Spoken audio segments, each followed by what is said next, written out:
Guys, तो आज हम देखने वाले एस्ट्रोनॉमी जो है हमारा, उसके रिलेटेड जो भी क्वेश्चन आते हैं ऑब्जेक्टिव टाइप, वो और ये सारे एग्जाम के लिए बहुत इंपॉर्टेंट। और बिना किसी देरी के हम स्टार्ट करते हैं पहले क्वेश्चन से कि पृथ्वी से सबसे नज़दीक का तारा कौन है, यानी closest star to the earth. तो आप देखो, हमारा जो सन है यानी सूर्य है, वो पृथ्वी के सबसे नज़दीक का तारा है।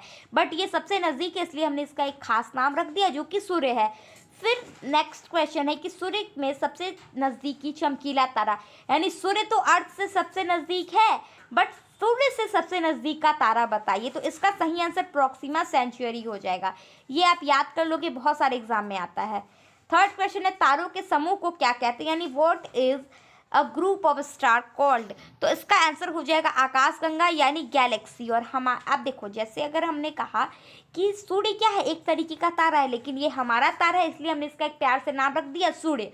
तो उसी तरीके से आकाशगंगा जो है वो ग्रुप ऑफ स्टार्स है, लेकिन हमारा जो पर्सनल आकाशगंगा है उसका भी हमने प्यार से एक नाम रख दिया और वो नाम है मिल्की वे। MILKEYANWAY, ठीक है।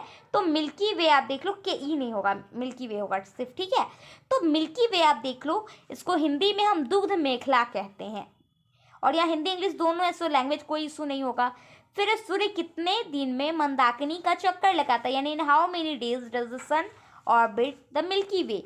तो आप देखो कि ये बहुत ही लंबा टाइम यानी 25 करोड़ साल है। और आप इसकी स्पीड जानोगे ना तो और आपको हैरानी होगी, यानी ये 2500 मतलब 250 किलोमीटर अगर पर सेकंड ये चलता है, तब इसको 25 करोड़ साल लगेंगे। आप देखो, सीतामढ़ी से पटना की दूरी अगर हम देखें तो वो मात्र 100 किलोमीटर है, और ये 2500 किलोमीटर है और पर सेकंड है, तब उसको 25 करोड़ साल लग रहा है। यानी बहुत ही दूर है सूर्य से मिल्की वे का, अगर एक चक्कर लगा ले सूर्य तो। फिर इसको क्या कहते हैं, तो ये जो एक चक्कर लगाता है, इतना लंबा जो टाइम होता है, इसी को कहते हैं कॉस्मिक ईयर। यहाँ पे आप देखो, कॉस्मिक ईयर कितने दिनों का होता है, 6 नंबर क्वेश्चन है। तो अभी मैंने आपको बताया कितने दिनों का होता है, तो 25 करोड़ साल का होता है, तो यहाँ पे 25 करोड़ साल आंसर हो जाएगा। तो देखो, क्वेश्चन एक दूसरे से रिलेटेड होता है, बट आपको क्या होता है ना, कन्फ्यूजन के लिए वो अलग डाल देते, बट ये सारा ही एक दूसरे से रिलेट करेगा ही। फिर आप ये क्वेश्चन हमने छोड़ दिया था, ये सोलर ईयर कितने दिनों का होता है।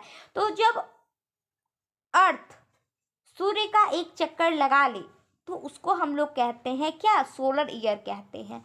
फिर आगे बढ़ते हैं, 3 आकाश गंगा के समूह को क्या कहते हैं, what is the group of 3 galaxies called. तो उसको बोला जाता है क्लस्टर यानी देवयानी, ठीक है। ये आप याद रखना, क्लस्टर बोला जाता है। फिर हमारी मंदाकिनी का आकार कैसा है, तो आप देखो ये है स्पाइरल यानी सर्पिलाकार। अब इसमें डाउट होता है, आपने स्प्रिंग देखा है, ये अगर ऊपर से देखोगे तो आपको ऐसा राउंड नजर आएगा, बट वो कितना ऊंचा सा होता है ना, ऐसे ऐसे ऐसे ऐसे ऐसे करके ऊंचा सा। तो स्पाइरल उसी पे होता है, यानी एक के ऊपर एक, एक के ऊपर एक, एक के ऊपर एक, एक के ऊपर एक, एक के ऊपर एक। जैसे सांप भी बैठता है तो वो इसी तरीके से स्पाइरल होकर बैठता है, ऐसे इसको सर्पिलाकार भी कहा जाता है। फिर देखो, हमारी मंदाकिनी में कितने ग्रह हैं, तो अगर हम अपनी मंदाकिनी की बात करें तो उसमें 8 ग्रह है। वैसे तो ग्रह बहुत है, बट मान्यता प्राप्त 8 है, नहीं तो प्लूटो भी है हमारे सोलर सिस्टम में, हमारे मंदाकिनी में अगर हम बात करें तो। फिर है, हमारे मंदाकिनी में कुल कितने तारामंडल शामिल है। तारामंडल यानी जो ग्रुप ऑफ स्टार हो गए, क्लस्टर हो गए, तो टोटल 89 क्लस्टर है हमारी गैलेक्सी में, ठीक है, हमारे मंदाकिनी में। फिर क्वेश्चन है, सबसे चमकीला तारा कौन सा, यानी हमारा जो मंदाकिनी उसमें सबसे चमकीला तारा कौन है, तो ये है साइरस, जिसको हम डॉग स्टार के नाम से भी जानते हैं, और ये सबसे ज़्यादा ब्राइटेस्ट होता है, ठीक है, सॉरी। फिर है, सबसे ठंडा तारा कौन सा है, तो आप देखो सबसे ठंडा तारा जो है वो है ओरियन नेबुला, जो कि बहुत ही ठंडा है। फिर 30 नंबर क्वेश्चन आता है कि सेंटर ऑफ गैलेक्सी किसे कहते हैं, यानी which is called the centre of Galaxy. पहले आप देखो सेंटर किसे, मान लो ये गैलेक्सी का आकार है, एक के ऊपर एक है, बट ऐसे तो टोटल एक ही हो गया राउंड, तो इसके बीच में कहीं ना कहीं एक, जैसे पुणे में ही स्टार है, ठीक है, पुणे में स्टार है, बट कोई ना कोई ऐसा होगा जो बिल्कुल बीच में होगा। तो ये वाला जो बीच में है, इसे क्या कहते हैं, तो इसको बल्ज कहा जाता है। याद रखना, सेंटर ऑफ गैलेक्सी को बल्ज कहा जाता है। फिर आगे बढ़ते 40 नंबर क्वेश्चन की, शिकारी जैसा तारामंडल कौन सा है। आप देखो, जो स्टार्स है, बहुत सारे स्टार्स है, ठीक है, यहाँ पे आप देखो इस तरीके के, तो किसी को भी आप मिला दो, जैसे अगर हम इसको मिला दे तो ये वाई बन गया, तो हम पूछेंगे कि वाई का आकार क्या हो गया। तो ऐसे ही अगर आपस में बनाते हैं तो इसमें एक फिगर बनता है जो लगता है कि एक इंसान है और हाथ में उसने एक भाला टाइप का ले रखा है, तो उसको कहा जाता है हंटर स्टार, जो कि कौन सा हंटर कॉन्स्टलेशन, जो कि कौन सा है तो ओरियन नेबुला, इसको हम लोग हंटर स्टार भी बोलते हैं। फिर है सबसे ज़्यादा तारों की संख्या किस तारामंडल में है, तो आप याद रखना हाइड्रा, हाइड्रा में सबसे ज़्यादा जो स्टार्स है वो मौजूद होते हैं। टोटल अगर हम एक तारामंडल की बात करें तो उसमें 100 अरब तारे होते हैं, एक तारामंडल में 100 अरब तारे होते हैं, जो कि बहुत ही बड़ा है। और टोटल अगर हम पूरे दुनिया की बात करें, पूरे ब्रह्मांड की, तो उसमें 100 अरब तारामंडल है। यानी 100 अरब को जब आप 100 अरब से यानी 100 बिलियन, 1 बिलियन नहीं 100 बिलियन, 100 बिलियन इंटू 100 बिलियन करते हो तो आपको पता चल जाता है कि पूरे दुनिया भर में कितने ज़्यादा स्टार हैं। और आप देखो कि एक स्टार, यानी अगर हम सन की बात करें तो सन भी एक स्टार है, और उसके आगे पीछे इतने ग्रह, इतने ये इतने सारे चीज़ें हैं। तो आप सोचो कि इतने सारे स्टार्स हैं तो कितनी ज़्यादा क्या होंगे कि अर्थ का मतलब बहुत सारे पे क्या है कि हो सकता है कि ज़िंदगी है, इसलिए लोग एलियन की बात करते हैं इसीलिए। फिर आप आगे बढ़ो कि प्रशांत महासागर का निर्माण कैसे हुआ, तो वो एस्ट्रोनॉइड गिरने से प्रशांत महासागर का निर्माण हुआ था। और आई होप कि आपने इसके एक्सप्लेनेशन वाले वीडियो जरूर देखे होंगे, नहीं देखा तो आप जरूर देख लेना, लिंक आपको डिस्क्रिप्शन में मिल जाएगा।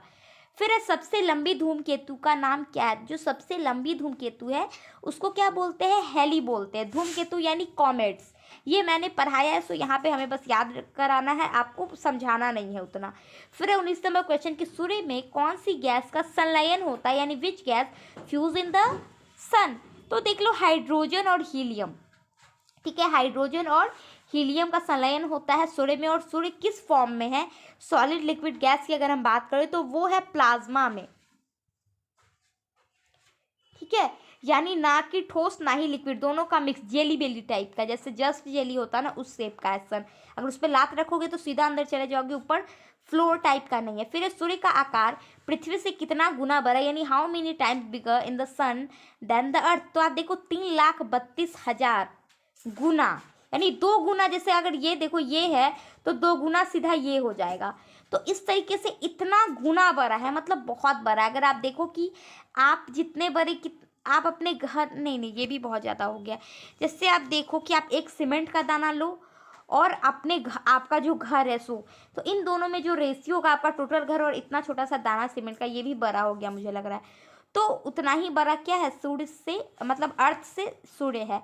फिर सबसे कम डेंसिटी वाला जो उपग्रह है वो कौन सा है, तो टाइटन है, अभी मैंने आपको बताया, ये सैटर्न का है उपग्रह, ठीक है, यानी उपग्रह मतलब मून।